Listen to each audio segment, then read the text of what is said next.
lambat, misalnya jadi late 3 jam atau 2 jam, mungkin di situ kita akan induksi. Hanya epidural ini adalah meringankan saja rasa nyeri, bukan menghambat refleks motorik. Pembukaan itu tidak dipengaruhi oleh kemajuan persalinan, itu tidak dipengaruhi oleh epidural ini, jadi nggak akan dihambat. Bukan pada saat kita melakukan epidural kita harus induksi, nggak gitu. Jadi induksi dilakukan sesuai indikasi, tidak berhubungan dengan anestesi epidural ini. Epidural ini hanya membantu ibu untuk meringankan rasa nyerinya saja. Mungkin itu ada yang kurang ngerti, Ada tambahan, Dok. Dok, kalau semisal pembukaannya tidak nambah-nambah, misal saya stuck di 7 atau 8, terus lama nggak nambah-nambah lagi, apakah tetap harus sesar pada akhirnya, Dok? Nah, ya, pertanyaannya bagus. Jadi gini, ibu-ibu yang akan kita menjadi calon untuk dilakukan epidural anestesi, itu ibu-ibu yang setelah kita hitung dan lihat dan diperiksa, itu dapat bersalin normal 80%. Jadi ibu-ibu yang memang dapat bersalin secara fisiologis ketika kita screening di awal, pada saat pemeriksaan di poli, itu kita tawarkan untuk epidural. Nah, hanya bagi ibu-ibu yang memang tidak mungkin untuk lahir normal, misalnya anaknya masih tinggi, letak kepala, tapi ada lilitan 2 kali, itu tidak kita sarankan untuk epidural. Jadi epidural ini dilakukan untuk ibu-ibu yang terscreening dapat melahirkan secara normal. Nah, pada saat prakteknya, misal pembukaan 7, pembukaannya nggak maju-maju, anaknya nggak turun-turun. Kita screening, kenapa dia nggak turun? Apakah ada lilitan? Apakah putaran paksinya salah? Apabila ada sesuatu yang menghambat, misalnya, oh putaran paksinya salah, ada lilitan 2 kali, kemudian kontraksinya sudah lebih dari normal tapi nggak turun-turun, jangan dilakukan lagi epidural. Nah, apabila dengan kontraksi rahim yang adekuat, yang baik, penurunan kepala baik, bisa bersalin normal, kita lanjutkan. Kalau enggak, kita harus screening di pembukaan 4, jangan pada saat pembukaan 7. Terlalu terlambat untuk men-screening ibu dapat bersalin normal secara baik atau tidak. Jadi kita harus benar-benar pintar untuk menilai di pembukaan 4, 5 sebelum kita memasang epidural. Jangan sampai udah dipasang epidural, ternyata seksi juga. Hanya keuntungan sudah dipasang epidural, ternyata harus dilakukan operasi yang sito, karena kebidanan itu berubah-ubah. Dia mudah berubah pada saat perjalanan. Ibunya nggak ada apa-apa nih, tapi kok kepalanya nggak turun-turun. Detak jantungnya kurang baik, kita harus melakukan operasi seksiosito.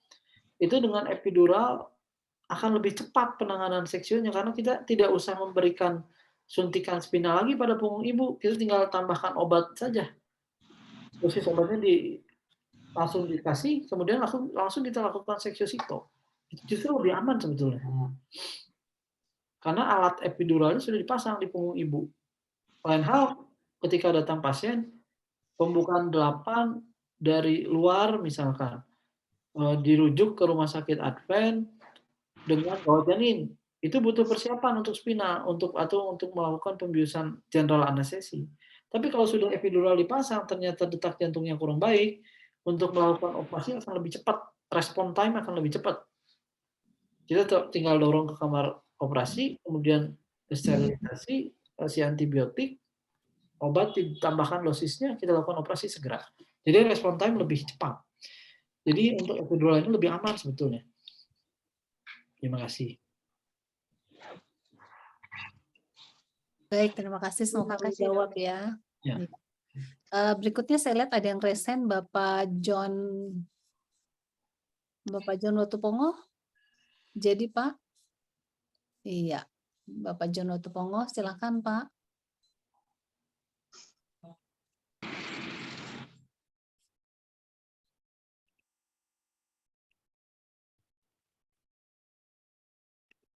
Pak John, jadi ini Dokter, Bu Peggy, selamat sahabat.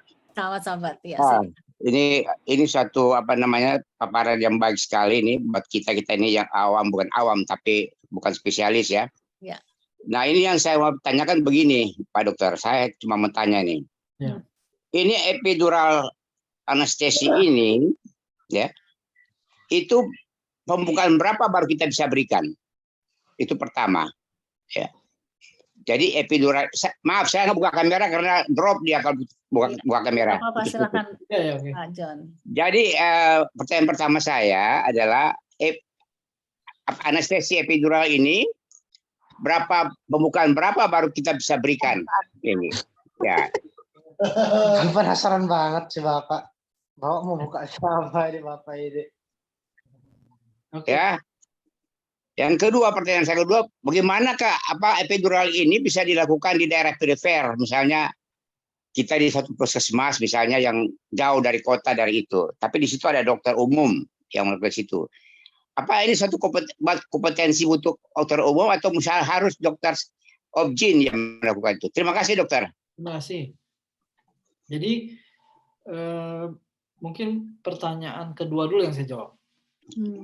Epidural anestesi itu dilakukan oleh dokter anestesi. Dilakukan oleh dokter anestesi di fasilitas yang kamar operasinya selalu standby. Jadi tidak bisa dilakukan di klinik. Karena nanti kalau ada sesuatu yang memang mengharuskan kita tindakan, respon time kita nggak akan cepat. Kemudian dari segi keamanan memang aman. Nah, hanya epidural ini memang susah masangnya. Anestesi yang mempunyai kompetensi untuk memasang epidural ini secara baik. Mungkin ada juga partisipan satu, Dr. Fajar. Nanti saya juga akan berikan kesempatan untuk Dr. Fajar untuk menjelaskan dari sisi anestesinya. Nah, pertanyaan pertama, yang pembukaan berapa kita lakukan epidural? Biasanya kita lakukan di pembukaan 45. Pada saat fase aktif. Karena pada saat fase laten di awal-awal pembukaan, ibu masih kita minta mobilisasi dengan baik. Memang pembukaan 45 ibu masih bisa jalan, hanya umumnya nyerinya sudah intensitasnya bertambah.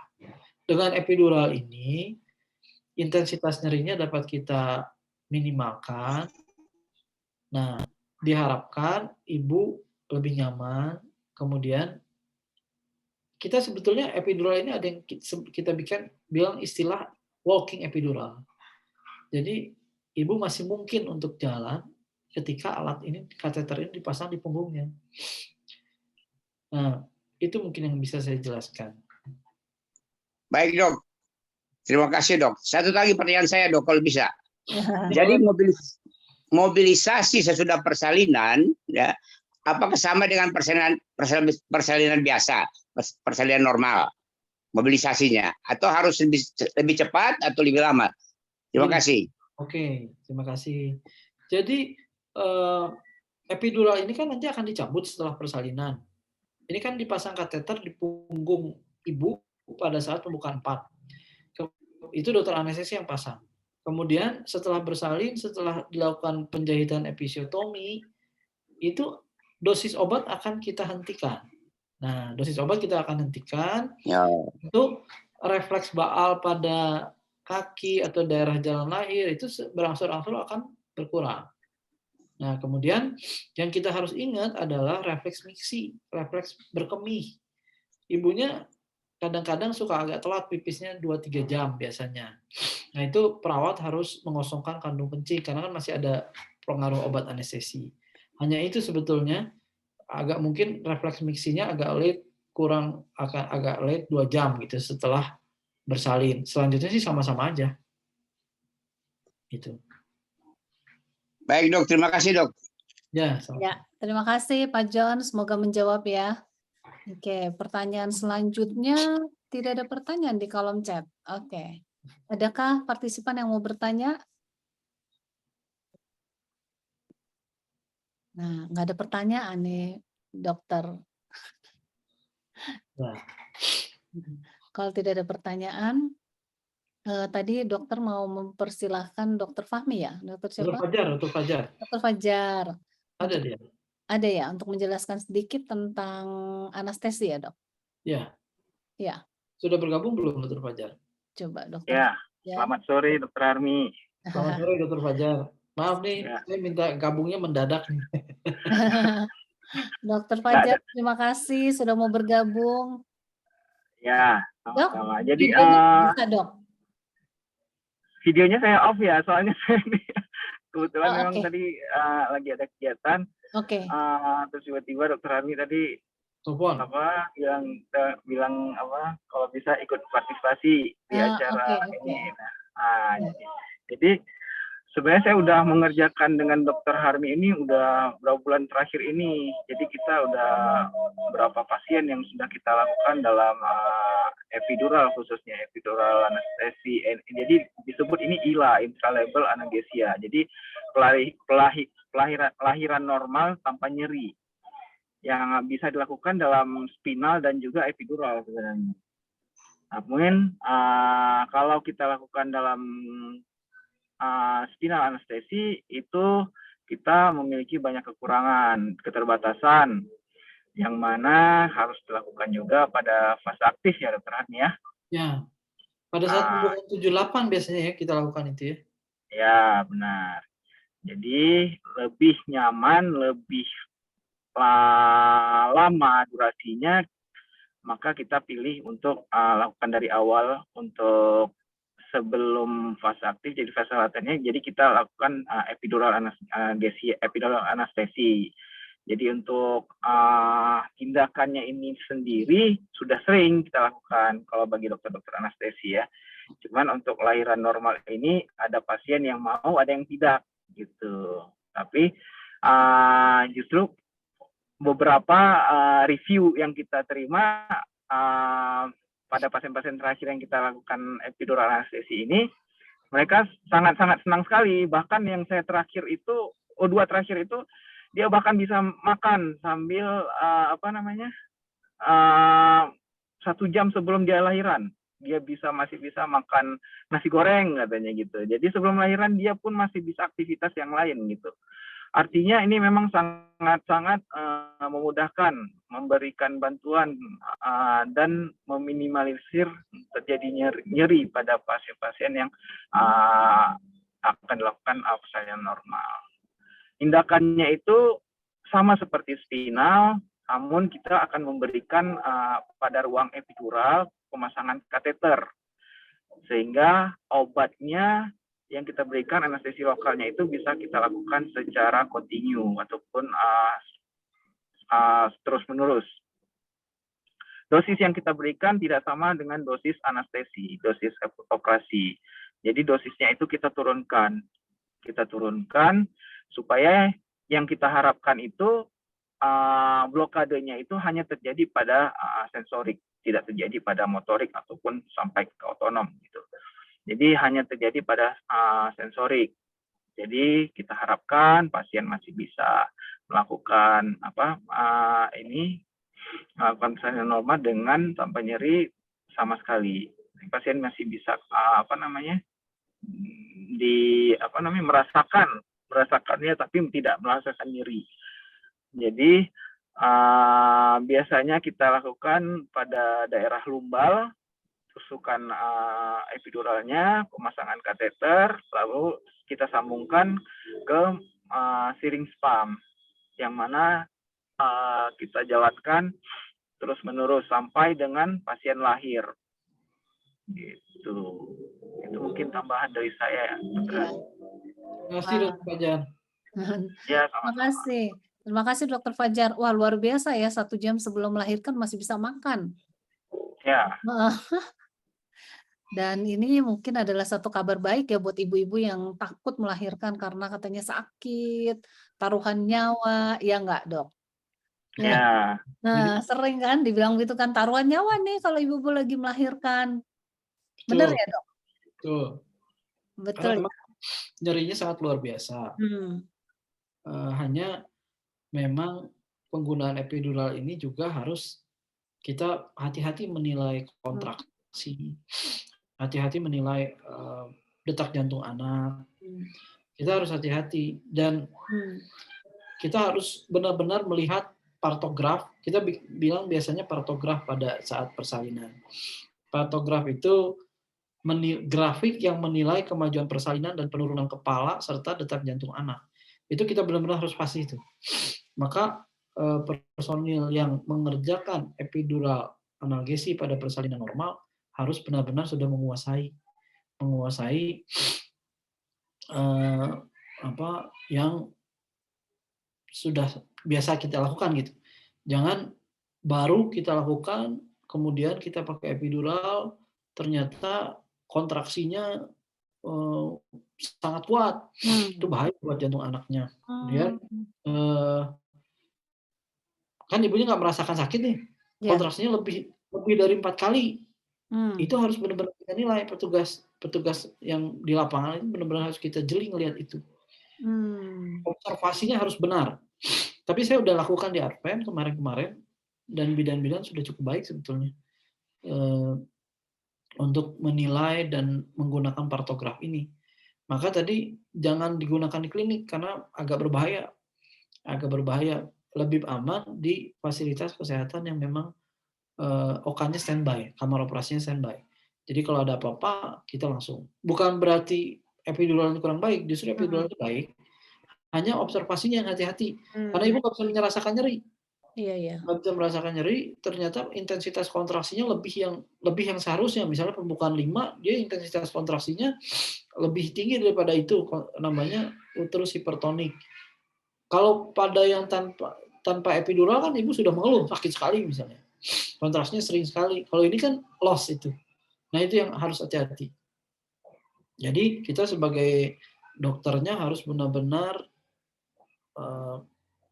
tetap dikawal nih pasien sampai melahirkan. Dan jangan sampai partograf itu tidak dibuat. Itu bahaya. Jadi sekali kita epidural, bidan atau dokter kandungannya harus benar-benar menguasai kemajuan persalinan. Jangan terlena dengan, oh ibunya nggak sakit, tapi bagaimana outcome bayinya, bagaimana kontraksinya, benar sudah seharusnya atau tidak. Itu yang harus kita selalu belajar di situ. Mungkin itu. Gitu ya. Oke, Dok, ini Pak John Watupongo resen lagi nih. Pak John? Ini mau bertanya lagi? Silakan Pak John. Pak John raise hand atau ketekan? Ada pasien saya. Silakan Dok, nggak apa-apa. Nanti saya bacakan pertanyaannya. Ada pasien saya, Ibu Putri mungkin sudah bergabung atau Ibu Pak Diki. Itu kemarin dia pakai epidural. Sudah bergabung. Nah itu mungkin saya minta berikan testimoninya sedikit karena kemarin salah satu pasien epidural kita di Rumah Sakit Advent. Siap, mohon izin mungkin Bapak Ibu dokter belum bisa on kamera. Ya oke. Ya nggak apa-apa, silakan Pak. Perkenalkan saya Diki, istri saya Putri yang tanggal 11 Agustus lalu melahirkan anak secara spontan ya, istri saya di RS Advent itu menggunakan metode epidural sesuai dengan anjuran dari Dr. Harmi. Secara keseluruhan dari proses yang dijalankan itu istri tergolong nyaman ya.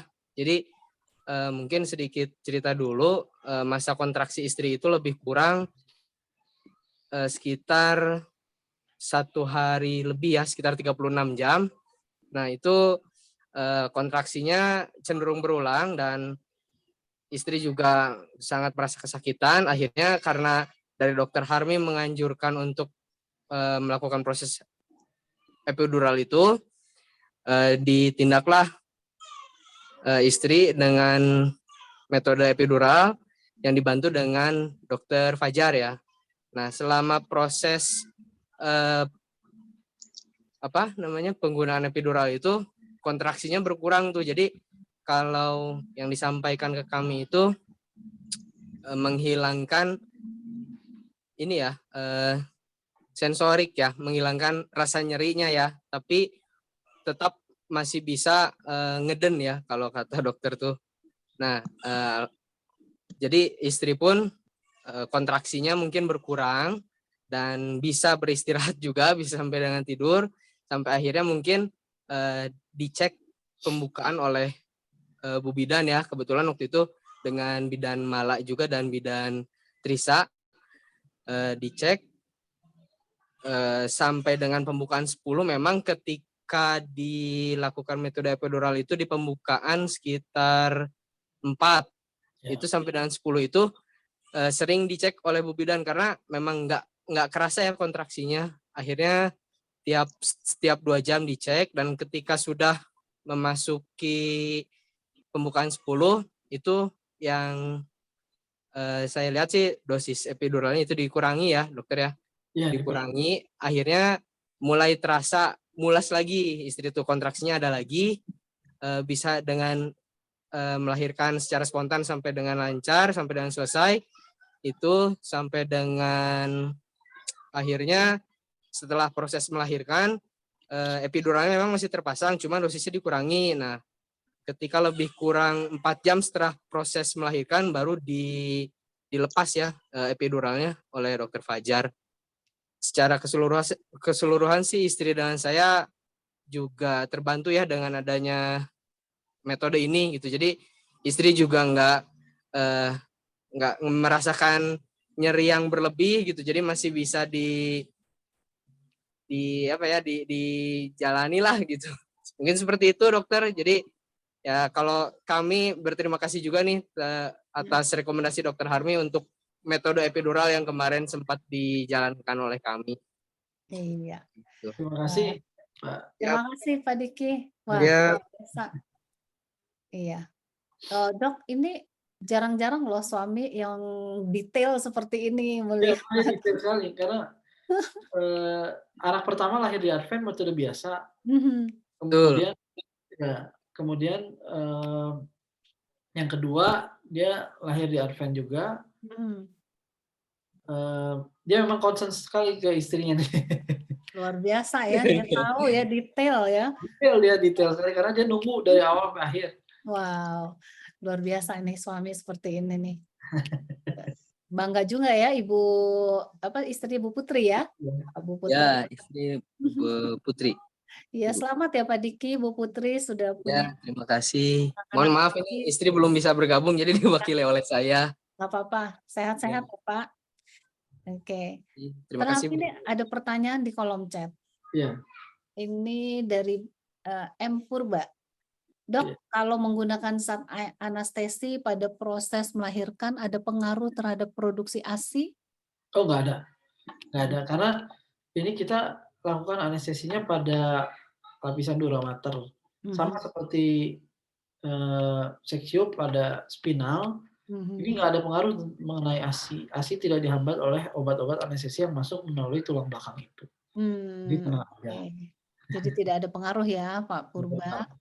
Ini selanjutnya cuma ada 222-1135. Pertanyaannya, adakah pengaruh obat-obatan terhadap bayi? Berapa persenkah pos-ILA yang akhirnya harus blue light karena hiperbilirubinema?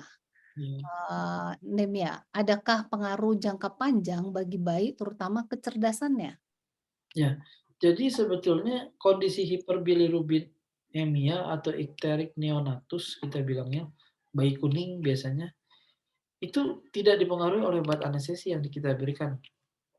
Hanya kita obat anestesi kan untuk persalinan, misalnya kita bicara operasi ya. Nanti saya jelaskan ke yang kedua mengenai normal dengan ILA atau ELA.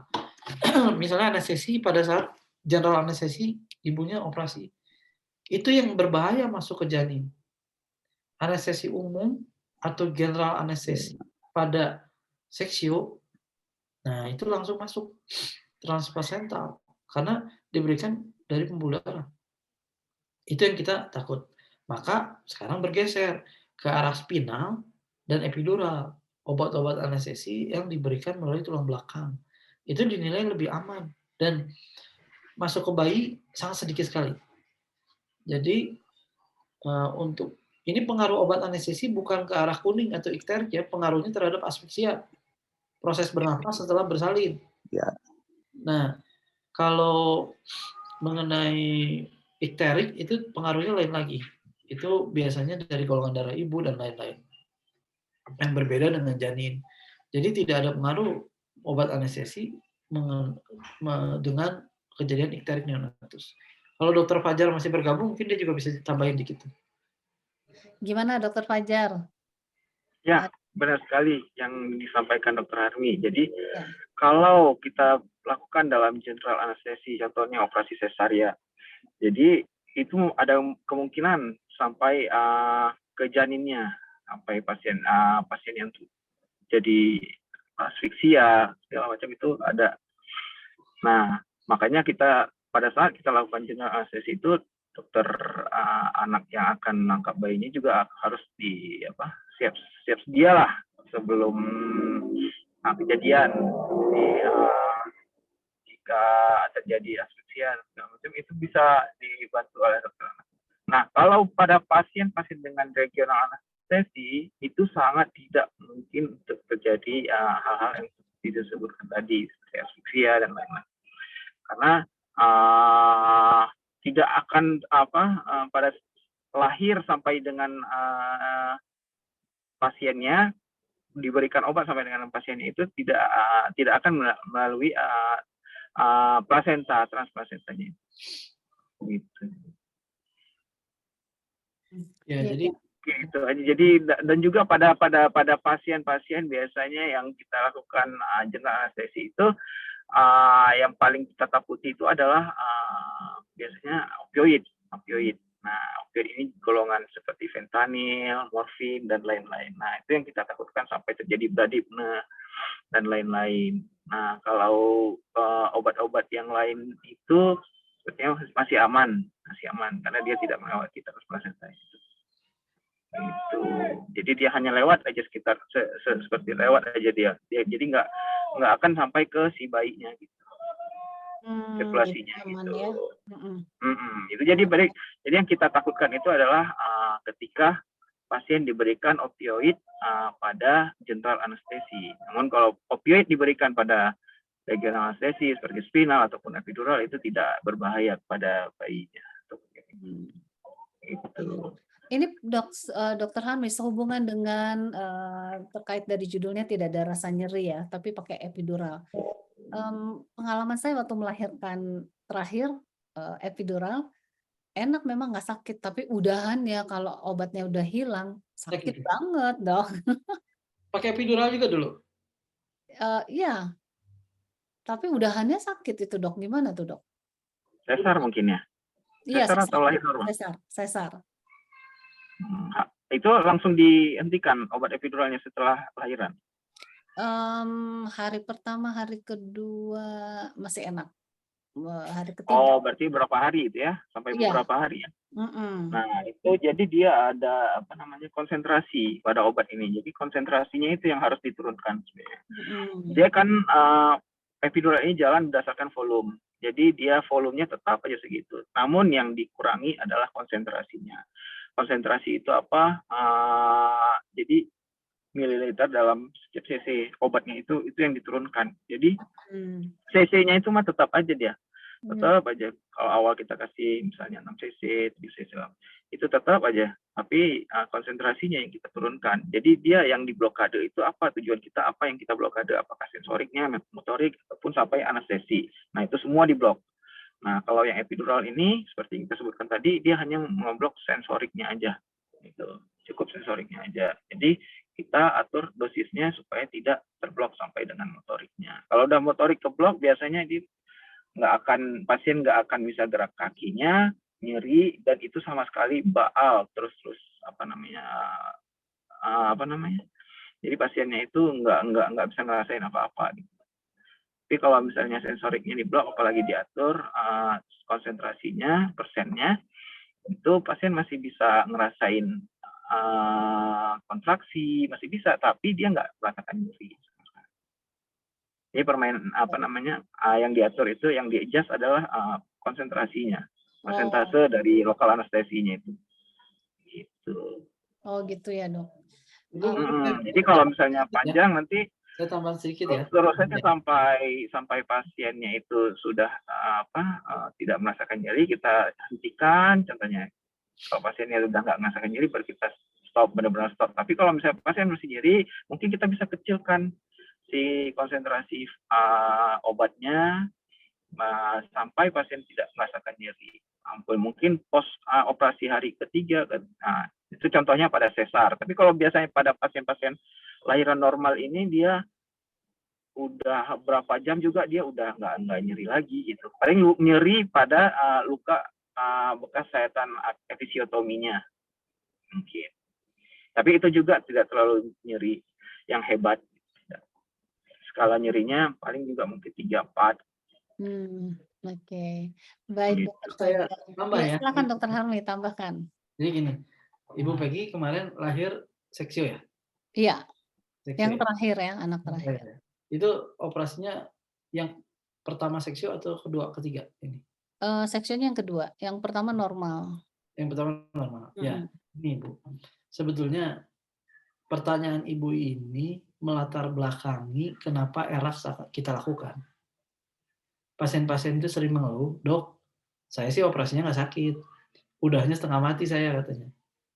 Iya kan? Gitu kan? Benar-benar. Jadi gini. Benar. Jadi itu latar belakang ERAS itu pertanyaan Ibu tadi. Jadi, banyak pasien yang bilang ke kita bahwa, "Dok, ini nih memang operasi nggak sakit, setelahnya tuh luar biasa tuh, aduh saya setengah mati," katanya gitu. Nah, ERAS itu kita berikan morfin pada saat operasi dosis kecil melalui tulang belakang dicampur oleh obat-obat lain, fentanyl dan lain-lain. Kemudian saya sekarang bikin modifikasi di Advent. Jadi kita bikin morfinnya dikurangi dosisnya karena seringkali pasien kembung kalau pakai ERAS yang morfin 100% itu seringkali pasien kembung luar biasa. Nah, dan operasinya tuh pasien tuh lebih cepat ngangkat kakinya sehingga kalau ada kendala operasi kita agak susah dan otot kadang-kadang lebih kencang jadi operator agak sulit. Maka saya minta kemarin ke Dokter Fajar, "Dok, gimana nih kalau kita turunin sedikit dosis morfinnya, kemudian kita blok setelah operasinya dengan menggunakan tape block." Nah, jadi regional di combine dengan morfin itu. Nah, memang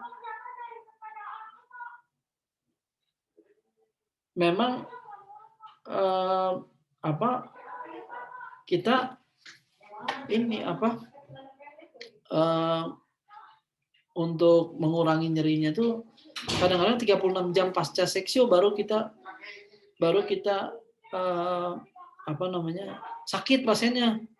Jadi ERAS itu memperlambat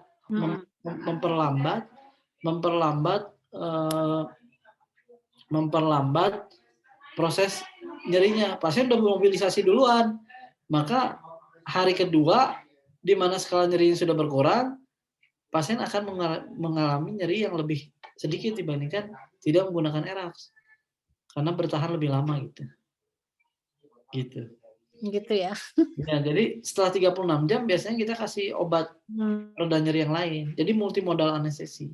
Kalau yang biasa setelah operasi 12 jam itu pasien udah sangat sakit.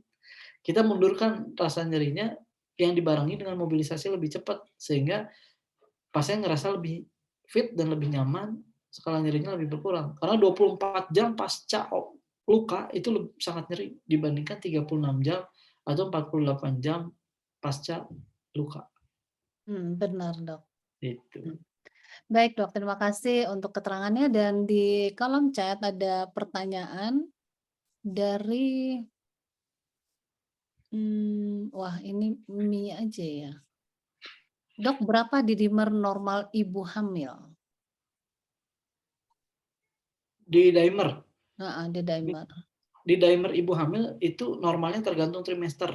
Trimester 1 beda, trimester 2 beda, trimester 3 beda. Nah, ibu hamil itu cenderung di dimernya akan meningkat. Batas-batasnya ada 1.500 atau 750 atau di atas 500 sedikit. Itu tergantung trimester. Trimester awal biasanya 1.500-an. akan berkurang ke trimester-trimester yang lebih lanjut 2-3. Itu. Oke, semoga menjawab ya. Eee, Baik, ya. saya ada konsul sedikit dari IGD, sebentar. Saya minta waktu semenit ya. Oh, oke Dok, tapi Cukup? sebetulnya udah habis waktunya juga dan pertanyaan tidak ada Dok. Oke. Oke, kita terima kasih tapi dokter jangan keluar dulu ya. Saya minta waktu sebentar Ya, ya. boleh. Ya. Boleh. Terima kasih Dokter Harmy. Oke. Ya. Dan selanjutnya saya ingin masuk ke sesi yang kedua. Oke, saya akan panggilkan untuk motivasi rohani. Yang kedua yaitu Bapak Yusuf Saido. Baik, selamat sore. Selamat Sabat bagi kita yang memelihara hari Sabat. Apakah suara saya terdengar, Bu? Iya, sangat jelas Pak. Silakan. Baik, sebelum kita mendengarkan renungan sore ini, kita bersatu dalam doa. Bapa di surga, kiranya Engkau boleh hadir dalam perbaktian kami pada petang hari ini. Kuasai hati kami dengan Roh Kudus-Mu, sehingga kami boleh mengerti maksud dari firman-Mu. Terima kasih Bapa, di dalam nama Yesus kami berdoa. Amin. Baik, renungan kita pada petang hari ini saya ambil dari Galatia 5 ayat 16 sampai 26. Perikop yang diberikan di situ adalah hidup dipimpin oleh Roh Kudus, atau dalam terjemahan barunya hidup menurut daging atau menurut roh. Bagi orang percaya yang memiliki Roh Kristus, pengharapan kemuliaan dalam diri mereka. Mereka hidup dalam Kristus akan menyatakan kesucian dalam kehidupan mereka sehari-hari. Ini merupakan hasil yang lahir dari pilihan seseorang untuk secara sengaja dan didasari oleh iman untuk bersandar pada Roh Kudus, supaya menuntun pikiran, kata-kata, dan perbuatannya. Tidak bersandar pada bimbingan Roh Kudus akan mengakibatkan orang-orang tersebut tidak hidup sesuai dengan panggilan dan kedudukan yang disediakan baginya oleh keselamatan. Jadi hidup dipimpin oleh Roh Kudus atau daging adalah sesuatu yang berbeda, sangat bertentangan ya. Keinginan roh, apa itu keinginan roh? Keinginan roh adalah kasih atau buah roh ya, kasih, sukacita, damai sejahtera, dan sebagainya. Dan kasihilah sama manusia seperti dirimu sendiri. Itulah keinginan roh. Apa itu keinginan daging? Keinginan daging adalah percabulan, kecemaran, hawa nafsu, penyembahan berhala, sihir, perselisihan, iri hati, amarah, kepentingan diri sendiri, percideraan, roh pemecah, kemabukan, pesta pora, dan sebagainya. Tidak akan mendapat bagian dalam kerajaan Allah. Bagi mereka yang hidup dipimpin oleh keinginan daging, tidak mendapat bagian dalam kerajaan Allah. Keinginan daging ini bersifat merusak atau negatif. Keinginan roh bersifat membangun. Dengan hidup dalam roh, maka kita tidak akan menuruti keinginan daging. Jadi bagaimana kita harus hidup dalam roh? Kita dipimpin oleh Roh Kudus. Mengakibatkan orang-orang percaya tidak hidup sesuai dengan panggilan kalau kita tidak hidup menurut keinginan roh. Kalau kita ingin tahu bagaimana hidup menurut keinginan roh, kita bisa baca dalam Galatia 5 ayat 22 dan 23 yang tadi saya sudah sebutkan. Di situ ada buah roh. Buah roh ya, bukan buah roh. Buah roh, kasih, sukacita, damai sejahtera, kesabaran, kemurahan, kebaikan, kesetiaan, kelemah lembutan, dan penguasaan diri. Inilah keinginan daging, keinginan roh yang harus kita hidupkan dalam kehidupan kita. Hidup dipenuhi dengan roh sama dengan mengizinkan firman Kristus atau firman Allah untuk diam dalam diri kita. Diam dengan segala kekayaannya di dalam kita. Kolose 3 ayat 6. Hasilnya itu pengucapan syukur, puji-pujian, dan sukacita. Efesus 5 ayat 18-20 dan Kolose 3 ayat 16. Anak-anak Allah akan dipimpin oleh roh Allah. Ketika orang Kristen memilih untuk hidup, ya, dipimpin oleh roh Allah. Ketika kita memilih untuk tidak hidup dalam keinginan roh, sehingga kita berdosa dan mendukakan Roh Kudus, ada jalan keluar. Ya. Ada jalan keluar yang telah dipersiapkan untuk pemulihan kembali melalui pengakuan dosa. Efesus 4 ayat 30 dan 1 Yohanes 1 ayat 9. Hidup dalam roh itu sebenarnya mengenai menaati pimpinan roh.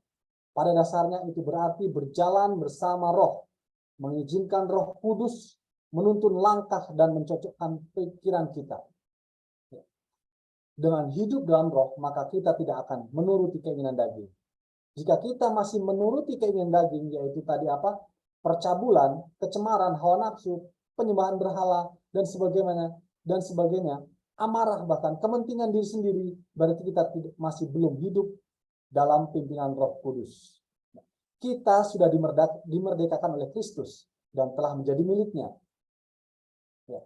Barang siapa yang menjadi milik Kristus haruslah menyalibkan segala keinginan daging dan hidup oleh roh dan dipimpin oleh roh.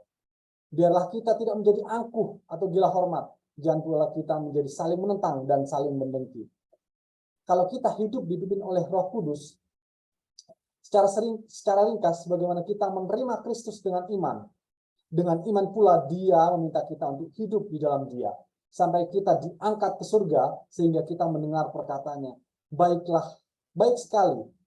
Sambaslah hambaku yang setia. Ya, ketika kita hidup dipimpin oleh Roh Kudus, kita akan menerima keselamatan yang akan diberikan oleh Tuhan kepada kita, yang menjadi upah kita sampai pada saat Yesus datang yang kedua kali. Biarlah sepanjang minggu bekerja ini, kita hidup dipimpin oleh Roh Kudus. Kita buang semua keinginan-keinginan daging kita.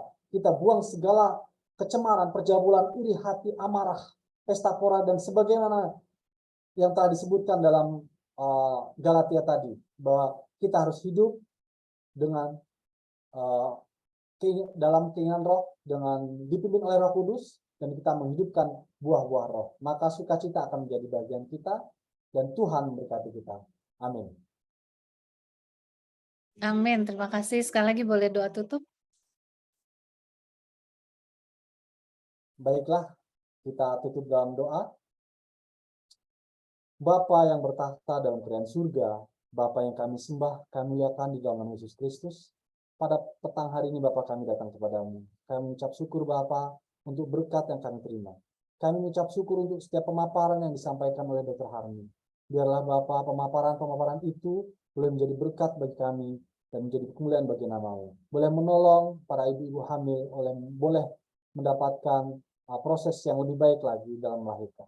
Bapa di surga, sepanjang minggu kerja kami ke depan, kami serahkan ke dalam tangan-Mu kehidupan kami.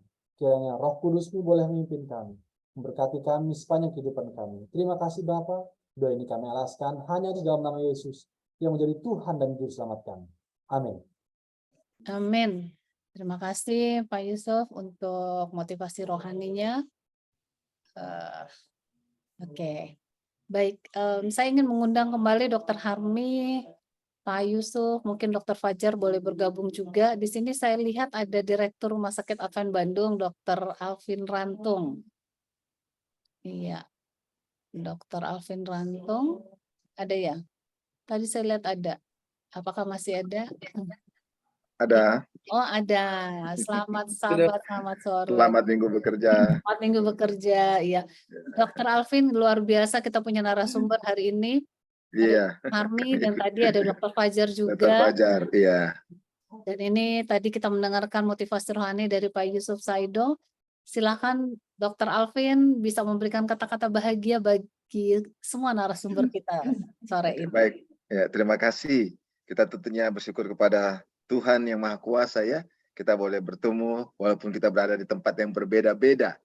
Kita berterima kasih juga kepada Ibu Peggy yang menjadi kita punya selalu motor kita dalam kegiatan pertemuan setiap petang hari. Dan khususnya pada sahabat dari petang ini, Dr. Muhammad Harmi, spesialis obstetrik ginekologi, bersama rekan teman sejawat kami, Dr. Muhammad Fajar, spesialis anestesi, dan juga Bapak Yusuf Saido, yang boleh membagi berkat bagi kita semuanya. Kita percaya bahwa perjalanan kita di atas muka bumi ini dengan hamba-hamba Tuhan yang boleh memberikan pengalaman yang baru bagi kita, sehingga kita boleh melihat bagaimana kuasa Tuhan selalu bekerja dalam kehidupan kita semuanya.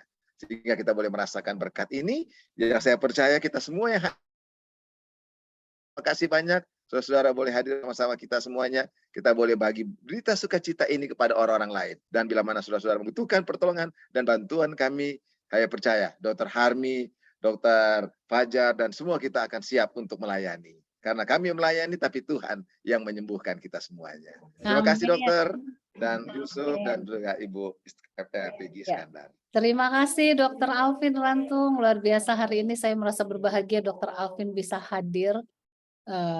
Dan kepada seluruh partisipan yang masih setia sampai saat ini boleh di-unmute untuk saling mengucapkan terima kasih kepada semua narasumber kita pada sore hari ini, dan jangan lupa minggu depan kembali lagi dengan Zoom ID yang sama, passcode yang sama di jam yang sama 16.30 waktu Indonesia bagian Barat. Pak Joko boleh dibuka untuk mereka di-unmute dan berikan reaction kepada narasumber kita. Iya, silakan.